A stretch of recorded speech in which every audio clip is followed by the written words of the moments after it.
हमारी कहानी शतरंज द गेम ऑफ ब्लड पूरी तरह से काल्पनिक फिक्शनल है। इसका किसी भी जीवित या मृत व्यक्ति, किसी स्थान या किसी वास्तविक घटना से कोई लेना देना नहीं है। यदि आपको ये कहानी पसंद आती है तो आपसे निवेदन है कि इसे लाइक, शेयर और सब्सक्राइब करके अपना समर्थन दें। धन्यवाद। अध्याय 16। एक नई सुबह और एक अनचाहा एहसास। चमकता दिल। घर में खुशी का माहौल। खूनी अतीत की परछाइयों से दूर अरीफ की हवेली में एक नई सुनहरी सुबह का उदय हुआ। हवा में अब नफरत की कड़वाहट नहीं थी, बल्कि सुकून और खिलखिलाती खुशहाली की भीनी महक तैर रही थी। हवेली की हर एक दीवार, हर एक कोना अब सांवी की मौजूदगी से मुस्कुरा रहा था। सांवी के चेहरे पर पहली बार एक सच्ची, निर्मल मुस्कान खिली थी, ऐसी मुस्कान जिसने पूरे घर को अपने स्नेह के प्रकाश से रोशन कर दिया। अरीफ, रुद्र, उदय और रोहित सभी भाई एक अटूट बंधन में बंधकर सांवी का ख्याल रखते थे। उनके लिए सांवी सिर्फ अरीफ की पत्नी नहीं थी, बल्कि उनके घर की खोई हुई रौनक और जान थी।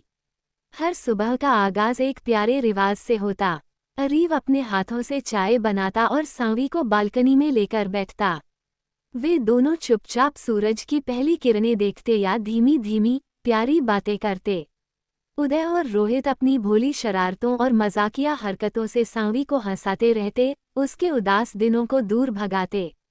वहीं रुद्र, जो स्वभाव से थोड़ा गंभीर था, दूर से ही अपने भाइयों और भाभी की इस प्यारी सी दुनिया को देखकर होठों पर एक संतोषजनक मुस्कान सजा लेता था। हवेली में अब सिर्फ मर्दों का रूखा राज नहीं था, बल्कि सांवी की ममतामयी मौजूदगी ने उसे एक सच्चे और संपूर्ण परिवार का गहरा एहसास दिया था। एक दोपहर, जब सांवी अपने कमरे में बैठी थी, तो दरवाज़ा खुला और अरीफ खाने की प्लेट लिए अंदर आया। उसके चेहरे पर चिंता और प्यार का मिला जुला भाव था। सांवी, तुम ठीक से खा नहीं रही हो, उसने प्लेट आगे बढ़ाते हुए कोमल स्वर में कहा। सांवी ने पहली बार बिना किसी हिचक के अरीफ की ओर देखा।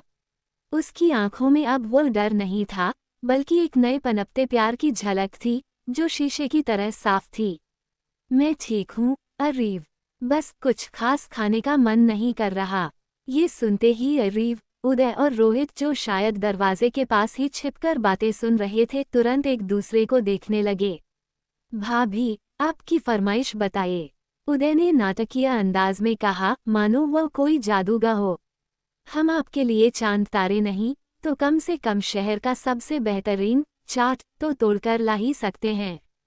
रोहित ने भी तुरंत हामी भरी, और हाँ भाभी, हम आपको हर वो चीज़ लाकर देंगे जिसे खाने के लिए आप बस एक बार आंख झपकाएंगी। उनकी बातें सुनकर सांवी की हंसी फूट पड़ी। वो इस परिवार के प्यार और पागलपन को महसूस कर रही थी। मुझे कुछ नहीं चाहिए, उसने अपनी हंसी पर काबू पाते हुए कहा। बस आप सब लोग मेरे साथ रहें, यही मेरी सबसे बड़ी फरमाइश है। भाइयों का प्यार और शॉपिंग का मज़ा।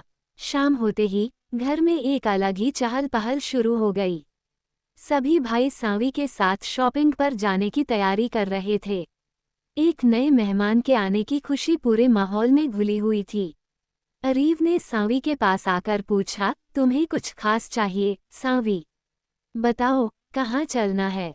सांवी ने थोड़ा झेपते हुए पर चेहरे पर एक मीठी सी शर्मिंदगी के साथ धीरे से कहा, हाँ, कुछ मैटरनिटी कपड़े खरीदने हैं।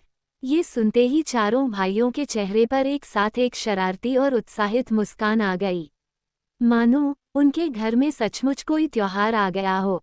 शॉपिंग मॉल पहुंचकर अरीफ ने स्वाभाविक रूप से सांवी का हाथ थामा और उसे एक बड़ी कपड़ों की दुकान की ओर ले गया। वे दोनों अपने में मगन थे। पीछे रुद्र, उदय और रोहित थोड़ी दूरी पर खड़े होकर उन दोनों को देख रहे थे। भैया, लगता है भाभी को मनाने में कामयाबी मिल गई, उदय ने कानाफूसी की। वो खुशी, वो सुकून जो भैया के चेहरे पर है, मैंने तो कभी नहीं देखा था। हाँ यार, रोहित ने मुस्कुराते हुए कहा, और इन दोनों की जोड़ी कितनी अच्छी लग रही है, एकदम फिल्मों जैसी। रुद्र, जो हमेशा शांत रहता था, अब अपने भाइयों को थोड़ी समझदारी सिखाने लगा। तुम दोनों चुप रहो, यह उनका खास वक्त है, उनकी प्राइवेसी का ख्याल रखो और इस तरह घूरो मत। दुकान के अंदर अरीव ने सांवी के लिए सबसे सुंदर और आरामदायक कपड़े चुनने शुरू कर दिए। लेकिन सांवी को रंगों और डिजाइन के बीच कुछ समझ नहीं आ रहा था कि उसे क्या लेना चाहिए। अरीव, मुझे समझ नहीं आ रहा, उसने उलझन में कहा। अरीव ने हंसते हुए जवाब दिया, उसकी आंखों में सिर्फ सांवी के लिए प्यार था। जो भी तुम्हें पसंद हो वह ले लो। और सुनो, जो तुम्हें पसंद न हो वो भी ले लो। हमारे बच्चे को दुनिया की सबसे स्टाइलिश माँ मिलनी चाहिए। उसकी इस प्यार भरी जबरदस्ती पर सांवी मुस्कुरा दी। यह आदमी जिसने कभी उसे चोट पहुंचाई थी, अब उसका सबसे बड़ा सहारा बन चुका था। कपड़ों की शॉपिंग पूरी करने के बाद चारों भाई और सांवी ने एक शानदार रेस्टोरेंट में डिनर किया। उदय और रोहित का मजाक और उनकी शरारतें खाने की टेबल पर भी जारी रहीं। भाभी, उदय ने एक निवाला चबाते हुए कहा, आप तो सिर्फ हमारे भाई की ही नहीं बल्कि हम सबकी भी भाभी हैं। हाँ, सही कह रहा है, रोहित ने तुरंत जोड़ा, और भाभी, आप तो हमारी पसंदीदा भाभी हैं। सांवी हंस पड़ी, पसंदीदा? क्या आप लोगों की और भी भाभियां हैं जो मैं जानती नहीं? सभी भाई जोर से हंसने लगे और अरीव ने प्यार से सांवी के गाल पर हाथ फेरा, उसे यह एहसास दिलाते हुए कि वो कितनी खास है। रुद्राक्ष और एक अनजाना डर। डिनर के बाद सब लोग घर के लिए निकल गए, सिवाय रुद्राक्ष के। रुद्राक्ष को एक बेहद जरूरी बिजनेस मीटिंग के लिए विक्टोरिया होटल पहुंचना था। ये रात 9 बजे का वक्त था जब वह अपने बॉडीगार्ड और ड्राइवर के साथ अपनी काली BMW कार में बैठा और होटल की तरफ निकल पड़ा। ना जाने क्यों आज रुद्राक्ष का दिल बेतहाशा धड़क रहा था। वह दुनिया का सबसे गंभीर और शांत आदमी था, पर आज उसके अंदर एक बेचैनी थी। वह कार की बैक सीट पर बैठे हुए अपने लैपटॉप पर काम करने की कोशिश कर रहा था, पर उसका मन कहीं नहीं लग रहा था। उसे आज एक अजीब सा सुकून नहीं मिल रहा था। उसने लैपटॉप को बगल की सीट पर रखा और सिर को कार के हेडरेस्ट पर टिकाकर गहरी गहरी सांसें लेने लगा, जैसे किसी अनहोनी का पूर्वाभास हो रहा हो। वहीं उसी सुनसान रास्ते पर विपरीत दिशा में एक 17 साल की लड़की दुल्हन के भारी भरकम कपड़ों में बेतहाशा भागी जा रही थी। उसकी हालत बहुत खराब थी। वो लगातार 3 दिन से भाग रही थी, ना कुछ खाया था, ना कुछ पिया। उसके पैरों से खून रिस रहा था, पर उसे पता था कि अगर आज वह रुक गई तो उसका जीवन हमेशा के लिए तबाह हो जाएगा। उसकी आंखों से आंसू रुकने का नाम नहीं ले रहे थे। उसके गहनों से उसका ही जिस्म छिल रहा था। दौड़ते दौड़ते उसका दुपट्टा कहीं पीछे सड़क पर गिर चुका था, पर उसके पास इतना भी वक्त नहीं था कि वो मुड़कर उसे उठा सके। उसके लंबे, काले, रेशमी बाल जो उसके घुटने से भी नीचे थे, दौड़ते हुए हवा में किसी लहर की तरह लहरा रहे थे। वह दिल ही दिल में भगवान से दुआ कर रही थी, हे भगवान, हमें बचा लीजिए। अचानक सामने से तेजी से आती कारों का काफिला उसे अपनी ओर आता दिखा और पीछे से गुंडों के आने की आहट। वह दौड़ना नहीं रोक सकती थी। तभी अचानक उसकी आंखों में कार की तेज हेडलाइट की रोशनी पड़ी। वो कुछ समझ पाती उससे पहले ही उसका दिमाग ब्लैक पड़ गया और सामने से आती हुई रुद्राक्ष की कार ने उसे जोरदार धक्का मार दिया। टक्कर की तेज आवाज से रुद्राक्ष की आंख खुली। उसने ड्राइवर से पूछा, ये किस तरह की आवाज थी? ड्राइवर डरते हुए बोला, मालिक, सामने एक लड़की हमारी गाड़ी के सामने आ गई। रुद्राक्ष को गुस्सा आया। उसने अपनी कार में ऐसा हादसा कभी नहीं होने दिया था। उसने कड़क आवाज में कहा, तुम यहाँ क्यों बैठे हो? उस लड़की को जाकर चेक करो, उसे क्या हुआ है। ड्राइवर और रुद्राक्ष का हेड बॉडीगार्ड तेजी से कार से बाहर निकले। तभी सामने से लगभग 10-20 गुंडों का झुंड उनकी तरफ तेजी से आया। उन्होंने ड्राइवर और बॉडीगार्ड को धमकी दी, तुम इस लड़की को छोड़कर चले जाओ। ये सरकार की लड़की है, इसे ऊपर से बुलाया गया है। वो लड़की सड़क पर बेहोश पड़ी थी। उसके सिर से खून बह रहा था। उसके काले, लंबे, रेशमी बाल सड़क पर बिखरे हुए थे। उस चांदनी रात में उसके बाल मानो किसी झील की तरह चमक रहे थे और मेहरूना लहंगे में उसका कोमल, नाजुक सा जिस्म हीरे जैसा चमक रहा था। रुद्राक्ष ने गुंडों को देखा और दरवाजा खोलकर कार से बाहर निकला। तभी बाकी की कारों से उसके अन्य बॉडीगार्ड भी बाहर निकलने लगे और रुद्राक्ष को कवर करने की कोशिश करने लगे।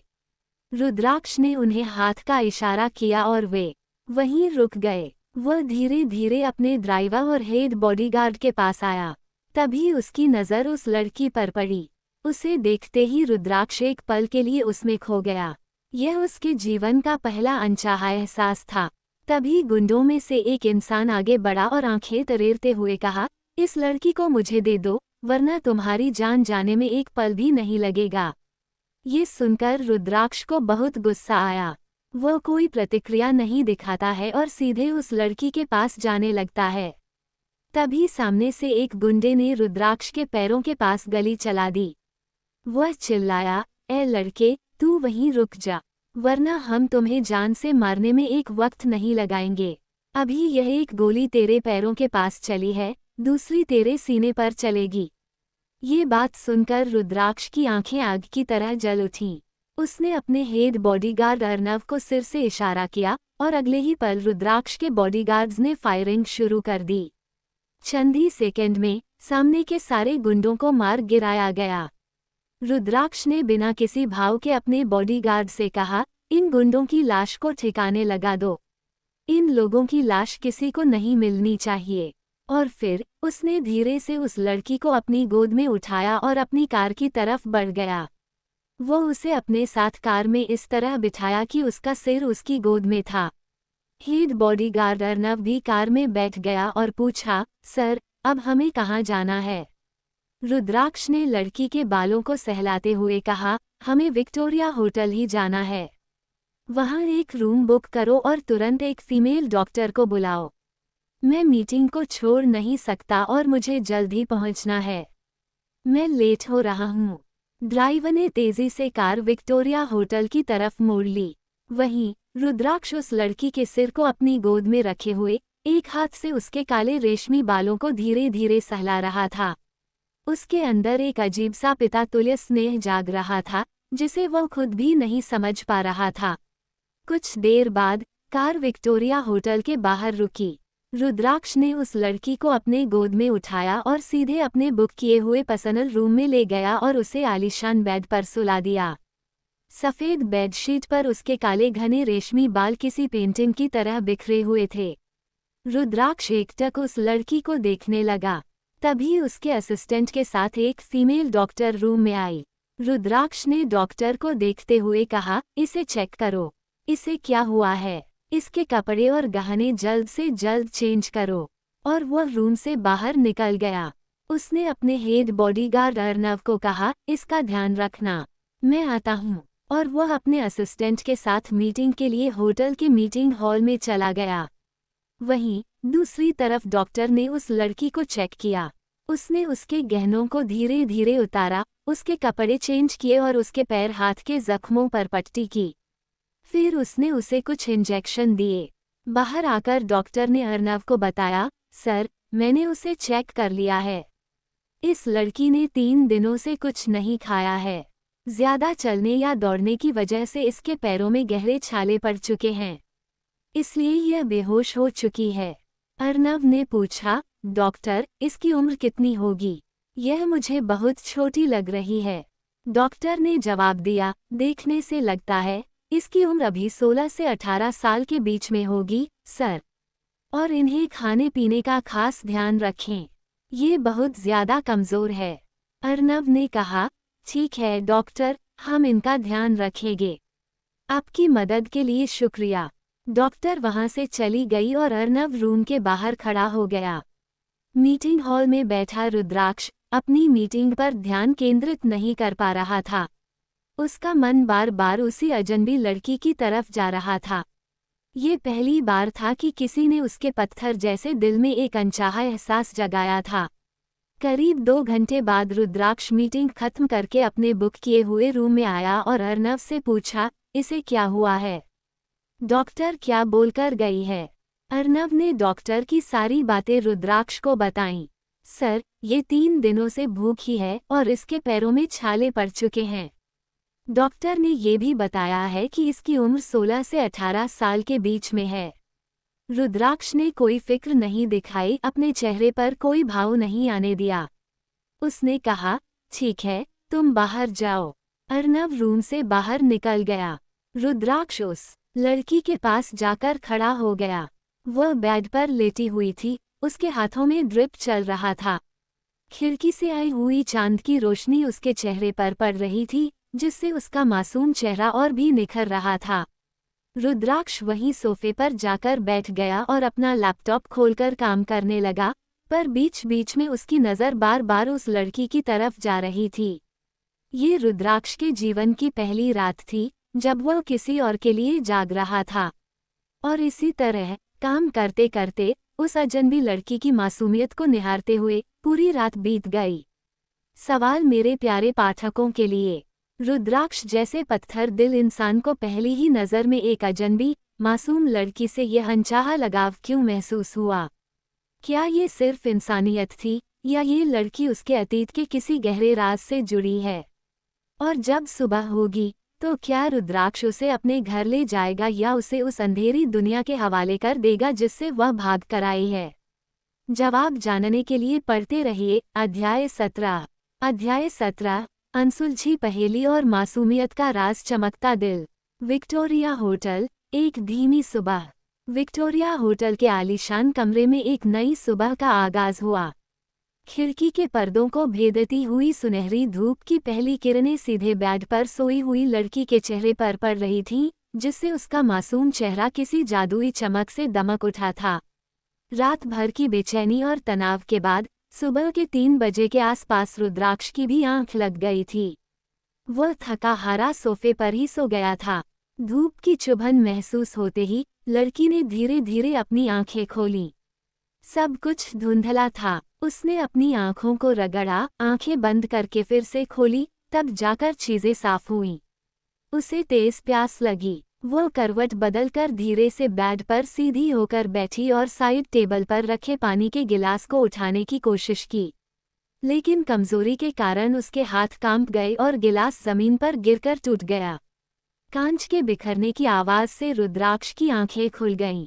उसने देखा, एक प्यारी सी घबराई हुई आकृति बेड पर बैठी थी। लड़की, जो अब सफेद टी शर्ट और काली ट्राउजर में किसी क्यूट प्रिंसेस जैसी लग रही थी, डर से रुद्राक्ष को देख रही थी। उसके घुटनों से भी नीचे तक फैले उलझे हुए काले रेशमी बाल बेड पर किसी पेंटिंग की तरह बिखरे थे। उसकी हल्की हेजल ग्रीन आंखें, जिनमें अब हल्की नमी थी, देखकर रुद्राक्ष को होश आया। तुम्हें होश आ गया? रुद्राक्ष ने उठते हुए कहा। वो लड़की कुछ नहीं बोली। वो बस उसे एकटक देखती रही।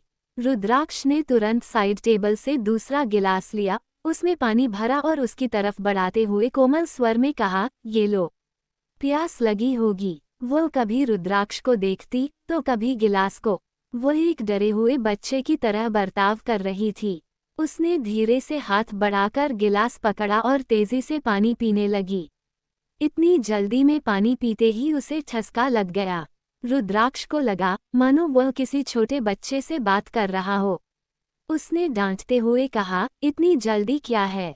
धीरे धीरे पी लो। डांट सुनते ही लड़की ने पानी पीना बंद कर दिया और अपनी नम आंखों से उसे देखने लगी। रुद्राक्ष ने पूछा, क्या हुआ, प्यास नहीं लगी? ये सुनते ही, जैसे रुद्राक्ष के छीन लेने के डर से, वह फिर से गिलास से तेजी से पानी पीने लगी। रुद्राक्ष को उसकी यह हरकत देखकर जोरदार हंसी आई, जिसे उसने किसी तरह दबा लिया। गिलास खाली होने पर रुद्राक्ष ने उसे साइड टेबल पर रखा और पूछा, तुम्हारा नाम क्या है? उसने कोई जवाब नहीं दिया, बस रुद्राक्ष को देखती रही। रुद्राक्ष ने उससे कई सवाल किए, मम्मी पापा कौन हैं? वे गुंडे कौन थे? कितनी साल की हो? पर हर सवाल पर लड़की की चुप्पी ही मिली।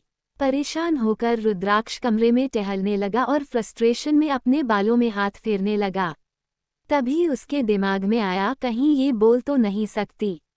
उसने दिल ही दिल में सोचा, एक आखिरी बार पूछता हूँ। अगर नहीं बताया तो मान लूंगा कि ये मूक है। वो लड़की की ओर मुड़ा और नरमी से पूछा, अच्छा बच्चा, ये बताओ कि आपका नाम क्या है? इस बार लड़की ने धीमी टूटी हुई आवाज में संस्कृत में जवाब दिया, मम नाम मीरा अस्ति। मेरा नाम मीरा एसटी मेरा नाम मीरा है। रुद्राक्ष को कुछ समझ नहीं आया। क्या ये क्या बोल रही हो? तभी उसे लड़की के पेट से हल्की गुर्राने की आवाज़ सुनाई दी। उसे तुरंत असिस्टेंट की बात याद आई। ये लड़की 3 दिन से भूखी है। रुद्राक्ष ने मजाकिया अंदाज में इशारा करते हुए पूछा, क्या तुम्हें भूख लगी है? ये नज़ारा काफ़ी मज़ेदार था। लड़की ने सिर हिलाकर हाँ में जवाब दिया। रुद्राक्ष ने तुरंत फ़ोन उठाया और असिस्टेंट को कॉल करके कहा, 2 लोगों के लिए नाश्ता भेजो और हाँ, उस लड़की के लिए कुछ डिसेंट कपड़े भी लेकर आओ। असिस्टेंट ने 10 मिनट में आने को कहा। रुद्राक्ष जब फ़ोन पर बात करके दोबारा कमरे में आया तो देखा लड़की बेड से उतरने की कोशिश कर रही है। अरे, कहाँ जा रही हो? लड़की ने घबराते हुए वॉशरूम की तरफ इशारा किया। रुद्राक्ष तुरंत समझ गया। अगले ही पल रुद्राक्ष ने बिना किसी झिझक के उसे अपनी गोद में उठा लिया और वॉशरूम की तरफ बढ़ गया। उसने उसे वॉशरूम में छोड़कर दरवाज़ा बंद किया और कहा, हो जाए तो आवाज़ दे देना या दरवाजे पर नॉक कर देना, मैं आ जाऊंगा। लड़की ने सिर हिलाया। रुद्राक्ष बाहर खड़ा हो गया। थोड़ी देर बाद दरवाजे पर हल्की नॉक हुई। रुद्राक्ष मुस्कुराया, अंदर गया और उसे गोद में उठाकर वापस बेड पर बिठाया। थोड़ी देर में खाना आ जाएगा, इंतज़ार करो। नाश्ता, कपड़े और एक सहायक की बड़बड़ाहट। कुछ देर बाद असिस्टेंट नाश्ता और कपड़े लेकर आया। रुद्राक्ष ने उससे सामान लिया। रुद्राक्ष ने पूछा, क्या क्या लेकर आए हो? सर, एक ब्रश, फ्लैट स्लीपर और हेयर रबर। हेयर रबर क्यों? रुद्राक्ष ने उलझन में पूछा। असिस्टेंट ने हंसते हुए कहा, सर, उस लड़की के बाल नहीं देखे आपने? घुटनों से भी नीचे हैं। दिन भर ऐसे खुले कैसे रखेगी? ये सुनकर रुद्राक्ष को समझ आया। उसने असिस्टेंट को तुरंत बाहर जाने को कहा। असिस्टेंट बाहर जाते जाते कॉरिडोर में बड़बड़ाया, जब बॉस का काम निकल जाता है तो लात मारकर भगा देते हैं। ये भी नहीं पूछा कि नाश्ता किया या नहीं। रात भर इनके काम देखे हैं। मेरी तो कोई कदर ही नहीं है। दिल करता है ये नौकरी छोड़ दूं, पर सैलरी इतनी अच्छी है कि उसी को देखकर सब्र आ जाता है। बालों की गुत्थी और दिल का बंधन। कमरे में रुद्राक्ष ने नाश्ता परोसा और खुद भी खाने बैठा, पर लड़की ने नाश्ता नहीं किया, बस रुद्राक्ष को देखती रही। खा क्यों नहीं रही हो? रुद्राक्ष ने पूछा। लड़की ने धीरे से अपने सामने से ऑमलेट की प्लेट हटा दी। रुद्राक्ष को लगा, ओह, लगता है ये वेजिटेरियन है। उसने उसे ब्रेड और जैम दिया, जिसे लड़की ने चुपचाप पूरा खा लिया। नाश्ता खत्म होते ही रुद्राक्ष ने टिश्यू पेपर से उसके हाथ पोंछे। फिर उसने ड्रेस देते हुए कहा, इसे पहनकर रेडी हो जाओ, हमें घर जाना है। कपड़े देने के बाद रुद्राक्ष ने दरवाज़ा बंद करके बालकनी में चला गया। थोड़ी देर बाद उसने दरवाज़ा नॉक किया। जब लड़की ने बेड पर नॉक करके जवाब दिया तो वह अंदर आया। लड़की सफ़ेद फ्लोरल फ्रॉक में बहुत प्यारी लग रही थी, पर उसके बाल अब भी बिखरे हुए थे। तुमने अपने बाल नहीं बनाए? रुद्राक्ष ने कहा। उसे याद आया कि असिस्टेंट ने उसकी उम्र 16 से 18 साल बताई थी। इतने लंबे और उलझे बाल शायद उसे बनाने नहीं आते होंगे। रुद्राक्ष ने कंधा उठाया, उसके पास आया और प्यार से कहा, तुम उस तरफ मुंह करके बैठ जाओ, मैं बना देता हूँ। लड़की ने ओबीडियंटली आज्ञाकारिता से उसकी बात मान ली। रुद्राक्ष ने उसके बाल संवारना शुरू किया। बाल बहुत लंबे, घने और उलझे हुए थे। रुद्राक्ष को बहुत दिक्कत हो रही थी और बार बार कंघी फंस जाती थी। लड़की हल्की सी आह करती और रुद्राक्ष तुरंत सॉरी कहता। ये नज़ारा बेहद हास्यप्रद और प्यारा था। काफ़ी मशक्कत के बाद उसने जैसे तैसे उसके बालों को पोनीटेल में बांध दिया। उसने लड़की को स्लीपर पहनाए और कहा, चलो अब हमें चलना चाहिए। ये सुनते ही लड़की ने सवालिया नज़रों से रुद्राक्ष को देखा, मानो पूछ रही हो कहाँ। रुद्राक्ष ने अपने बारे में बताया, मेरा नाम रुद्राक्ष है, मैं तुम्हें अपने पर्सनल विला लेकर जा रहा हूँ। जब मेरे असिस्टेंट को तुम्हारे बारे में पता चल जाएगा तो मैं तुम्हें तुम्हारे घर भेज दूंगा। ये बात सुनकर लड़की घबरा गई और हाथ छुड़ाकर रुद्राक्ष से दूर भागने लगी। रुद्राक्ष समझ गया वो अपने घर नहीं जाना चाहती। उसने तुरंत कहा, ठीक है, मैं तुम्हें तुम्हारे घर नहीं भेजूंगा। तुम मेरे घर चल रही हो। ये सुनकर लड़की शांत हो गई। ये कैसा रिश्ता था? दोनों को मिले कुछ ही घंटे हुए थे, पर दोनों एक दूसरे के दिल की बात ऐसे समझ रहे थे मानो सालों से साथ हों। रुद्राक्ष ने लड़की को एक मास्क और कैप पहनाया, उसे गोद में उठाया और होटल से बाहर निकल गया। लड़की की छोटी हाइट रुद्राक्ष की गोद में एक बच्चे जैसी लग रही थी। कुछ देर में वे अपनी कार में बैठकर रुद्राक्ष के विला के लिए निकल गए। रुद्राक्ष और मीरा जब एक अनजाने सफर पर निकल चुके थे, वहीं दूसरी तरफ शेखावत मैंशन में एक नई सुबह अपनी रफ्तार से चल रही थी। अरीव सुबह का नाश्ता सांवी और अपने भाइयों के साथ करने के बाद अपनी रूटीन के अनुसार अपने ऑफिस के लिए निकल गया। ऑफिस पहुंचकर उसने सीधे अपने पर्सनल लिफ्ट से अपनी आलिशान कैबिन में प्रवेश किया। रुतबे और रौब से भरा उसका अंदाज आज भी बरकरार था। चेयर पर बैठते ही उसने अपने असिस्टेंट को बुलाया और कहा, आज की सारी अपडेट्स बताओ। असिस्टेंट ने तुरंत आज के पूरे दिन का ब्यौरा देना शुरू किया। सर, आज आपकी ज़रूरी मीटिंग मल्होत्रा कंपनी के सीईओ से है और शाम 6 बजे आपका डिनर नेक्स्ट इनोवेशन के सीईओ के साथ फिक्स है। अरीव ने हाथ से इशारा करते हुए कहा, ठीक है, मैं समझ गया। अब तुम जा सकते हो। असिस्टेंट थोड़ा हिचकिचाया और दरवाजे तक पहुंचकर रुका। सर, एक और बात बतानी थी। क्या? अरीव ने हल्की झुंझलाहट में पूछा। कल रात में रुद्राक्ष सर पर हमला हुआ था। अरीव का रहस्यमय अंदाज। ये सुनते ही अरीव की आंखें थोड़ी तंग हुई और उसकी आवाज में तुरंत गुस्सा आ गया। किसने करवाया था? असिस्टेंट ने डरते हुए पूरी बात बताई। सर, कोई पर्सनल दुश्मनी नहीं थी। सर की गाड़ी के सामने एक लड़की आ गई थी जिसके पीछे कुछ गुंडे लोग लगे हुए थे। उसे बचाने के चक्कर में सर ने उन गुंडों को कल रात में जान से मरवा दिया है। ये सुनते ही अरीव का गुस्सा अचानक एक रहस्यमय मुस्कान में बदल गया। वो अपनी कुर्सी को धीरे से घुमाता हुआ अपनी कैबिन की खिड़की से बाहर शहर के फैले हुए नज़ारे को देखने लगा। वो मुस्कुराया और धीमे स्वर में, जैसे खुद से बात कर रहा हो, कहा, तो अब भाई की जिंदगी में भी कोई लड़की आ गई है जो उन्हें बदलने लगी है। उसकी आंखों में चमक थी, जैसे उसने कोई बड़ी पहेली सुलझा ली हो।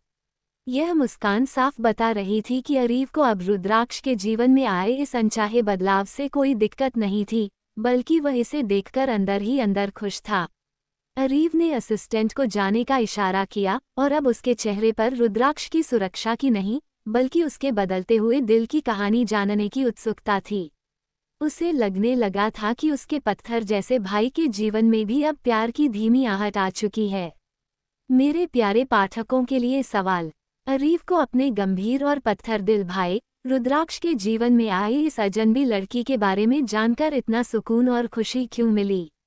क्या अरीव का रहस्यमय अंदाज ये दर्शाता है कि उसे रुद्राक्ष और मीरा के बीच आए इस नए बंधन का पहले से पूर्वाभास था? और अब जब मीरा रुद्राक्ष के विला में पहुंच रही है, तो शेखावत मैंशन का माहौल कैसा होगा, खासकर जब सांवी को ये पता चलेगा? जवाब जानने के लिए पढ़ते रहिए अध्याय 18। अध्याय 18, अनजान पहेली, अनकहे रास्ते दिल टूटना। विक्टोरिया होटल की धीमी सुबह अब दोपहर की तेज धूप में बदल चुकी थी। रुद्राक्ष और मीरा दोनों एक नए अनजाने सफर पर निकल चुके थे, जिसकी मंजिल थी शेखावत विला। मौन की सवारी। रुद्राक्ष की आलीशान काली एसयूवी मुंबई की व्यस्त सड़कों पर सरपट दौड़ रही थी। कार के अंदर एक अजीब सी शांति छाई हुई थी, जिसे सिर्फ इंजन की हल्की गुर्राहट और एस बड़ी ई एक्ट की फुसफुसाहट ही तोड़ रही थी। आगे की सीट पर ड्राइवर और रुद्राक्ष का बॉडीगार्ड अर्नाव पूरी तरह से अनुशासन में बैठे थे। पिछली सीट पर रुद्राक्ष अपने लैपटॉप में व्यस्त था, उसकी भौहें काम की जटिलता को दर्शा रही थीं। उसके बगल में बैठी मीरा खिड़की से बाहर की भागती दुनिया को देख रही थी। शहर की इमारतें, भागते लोग और तेज रफ्तार गाड़ियां, सब कुछ उसके लिए नया और विस्मयकारी था। वो कभी अपनी हेजल ग्रीन आंखों से बाहर देखती तो कभी रुद्राक्ष को। रुद्राक्ष की कठोर शांत प्रोफाइल और उसकी उंगलियों का लैपटॉप की कीबोर्ड पर तेजी से चलना। मीरा की मासूम आंखें उसे एकटक निहारती, जैसे कोई बच्चा किसी जटिल मशीन को समझने की कोशिश कर रहा हो।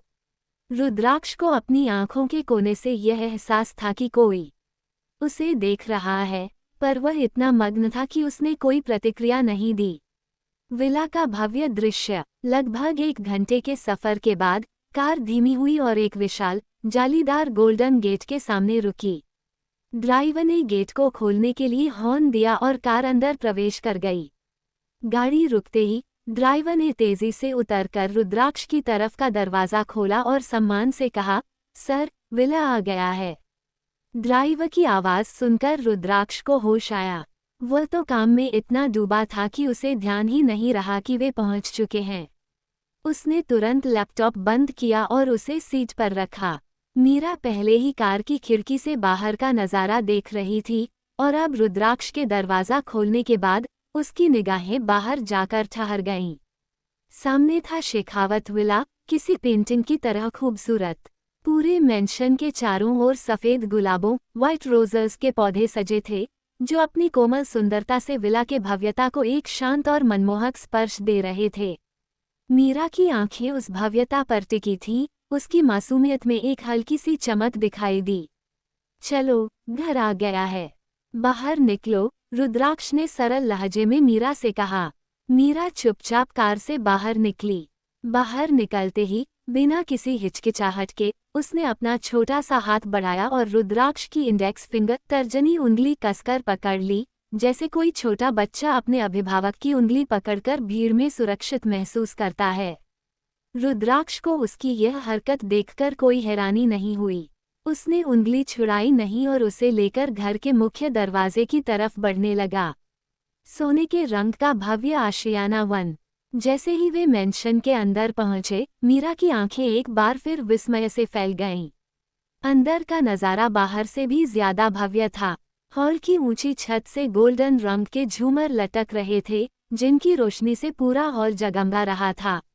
दीवारों पर सफ़ेद और सुनहरे व्हाइट एंड गोल्डन रंग का संयोजन था, जो एक शाही माहौल पैदा कर रहा था। दरवाज़ों और खिड़कियों पर सफ़ेद और क्रीम रंग के भारी पर्दे लटके थे, जो उस भव्यता को एक नर्म स्पर्श दे रहे थे। पूरी हवेली अपूर्व सुंदरता की मिसाल थी। रुद्राक्ष बिना किसी को कुछ कहे मीरा को लेकर सीधे अपने फ्लोर की तरफ बनी सीढ़ियों से ऊपर चला गया।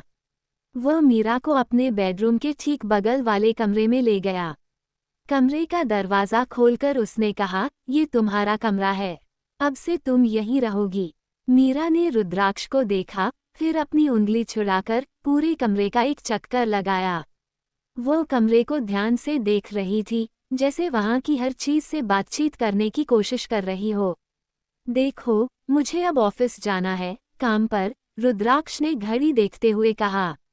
तुम्हें किसी भी चीज़ की ज़रूरत हो तो घंटी बेल बजाकर नौकर सर्वेंट को अपने पास बुला लेना, वे तुरंत आ जाएंगे। मीरा का चेहरा रुद्राक्ष की यह बात सुनकर थोड़ा उतर गया। रुद्राक्ष ने देखा कि वह घबरा गई है, शायद उसे लगा कि रुद्राक्ष उसे छोड़कर हमेशा के लिए जा रहा है। रुद्राक्ष ने स्नेह से मीरा के उलझे हुए काले बालों को सहलाया और कहा, बच्चा, मेरा जाना ज़रूरी है। मुझे काम करने के लिए ऑफिस जाना है। उसने अपनी आवाज़ को यथासंभव कोमल रखा। मैं थोड़ी देर में वापस आ जाऊंगा, तुम मेरा इंतज़ार करना, ठीक है? मीरा ने सिर हिलाकर हाँ में जवाब दिया और तुरंत बेड पर जाकर बैठ गई। रुद्राक्ष ने एक हल्की मुस्कान के साथ दरवाज़ा बंद किया और बाहर निकल गया। हाल में पहुंचकर रुद्राक्ष ने सभी नौकरों को सख्त हिदायत दी, सुनो, इस लड़की का खास ध्यान रखना, इसे किसी भी चीज़ की कमी नहीं होनी चाहिए, कोई भी लापरवाही बर्दाश्त नहीं की जाएगी। नौकरों ने तुरंत सिर झुकाकर आज्ञा का पालन करने का आश्वासन दिया। अरीव का शक और अंडरवर्ल्ड का संपर्क। उधर शेखावत कंपनी के आलीशान कैबिन में अरीव बैठा हुआ था। उसकी आंखें दूर क्षितिज पर टिकी थीं, पर मन रुद्राक्ष और उस अजनबी लड़की के बारे में सोच रहा था। उसने अपने सहायक को आवाज़ दी और कहा, मुझे रॉकी से मिलना है। उसे बुलाओ, कहना कि मैं अगले 1 घंटे के अंदर उससे मिलना चाहता हूँ। सहायक ने तुरंत सर झुकाया और कैबिन के बाहर चला गया। बाहर निकलते ही उसने अपने मन में सोचा, अब यह इंसान उस दरिंदे को क्यों बुला रहा है।